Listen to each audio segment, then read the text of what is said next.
One state, three capitals. Vizag, Amaravati and Kurnool.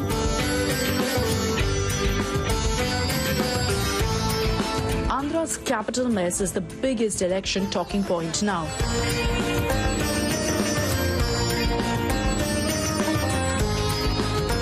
With Vizag now being pushed as the executive capital, we visit the two almost capitals.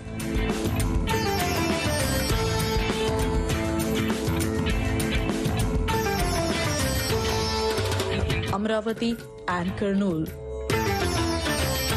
From the bountiful land of Amaravati, I think this is the first place in Andhra Pradesh on the banks of the river Krishna that you see so much greenery. To the hot but historic Kurnool.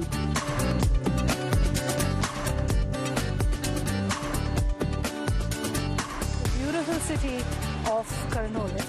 Election Express is in two of the districts that are now left dejected amid the big capital debate.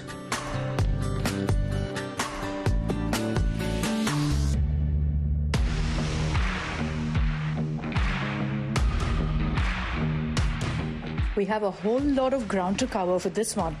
Amaravati and Kurnool are in two ends of Andhra, one in central Andhra and the other down south.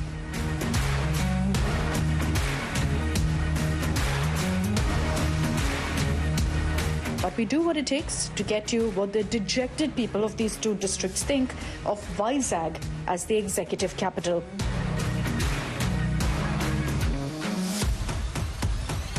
I don't know if you can see it, but just to the foothills there's an ancient-looking building. There's the Undavali Caves. It's an ancient landmark of Amaravati. I'm in the land of plenty, as you see around me, the beautiful land of Amaravati, what was once to be the only capital of Andhra Pradesh. It's right by the river Krishna, which is why it's perfect land for farming. You can see around me that there's banana plantation, there's drumstick, a lot of area completely cultivated. But because of that, there's also a big crisis here.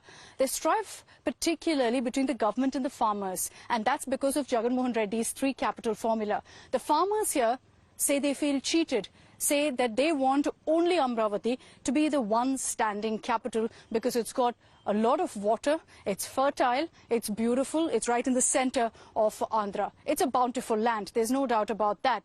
But what exactly do the farmers of Amaravati have to say? Let's listen to their version as we put together this special on Andhra's capital crisis. Not just Amaravati, we'll also be visiting Kurnool, which is the judicial capital, and Vizag, the executive capital. So let's go.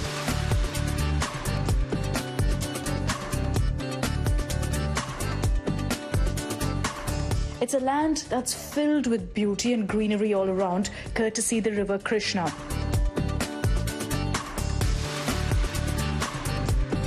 You can see all the lovely fat mulakkai around me. I feel like taking a bag, packing all this and all the bananas I see around me in Amaravati because it's also beautiful, it's also green. You can make great sambar, of course, with this. You can make great mutton curry, as Srinivas Garu tells me. Here in Vijayawada, it's very famous. In Amaravati also. These leaves, extremely nutritious. We make kurak with it, which is spinach, basically.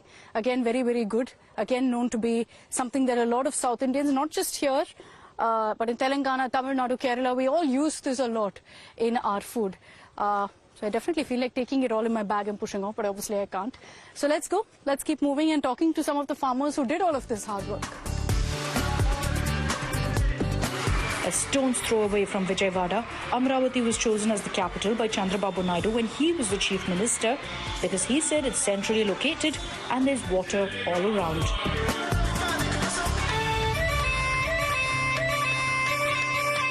But Jagan had a different view. Jagan wanted three capitals in one state and has been fighting a big legal battle to get this proposal of Amaravati as legislative capital, Kurnool as judicial capital and Vizag as the executive capital to become a reality.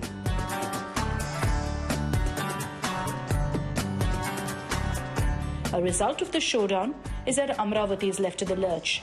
Wide roads with no signals, a sense of emptiness everywhere as infrastructure is all left half done, including a Tirumala Tirupati temple that Naidu had sanctioned.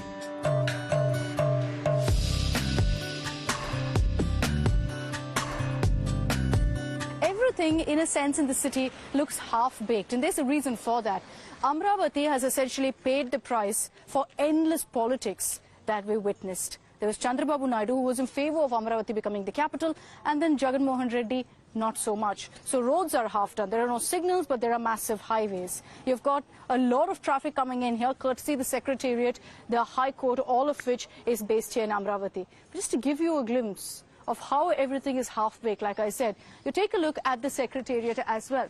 In the complex, you can see there is just about a few blocks of buildings, and that serves as a Secretariat right now. It's a makeshift one, but has been functional since 2019. And since then, there's been a lot of talk about a new grand one coming up, but it's all talk as of now. We'll have to see when that actually comes and becomes a reality.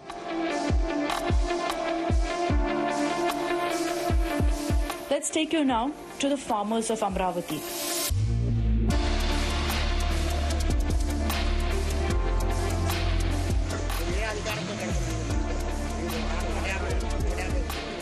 The day we visit them, it's their 1,600th day of protest. They're fed up and angry.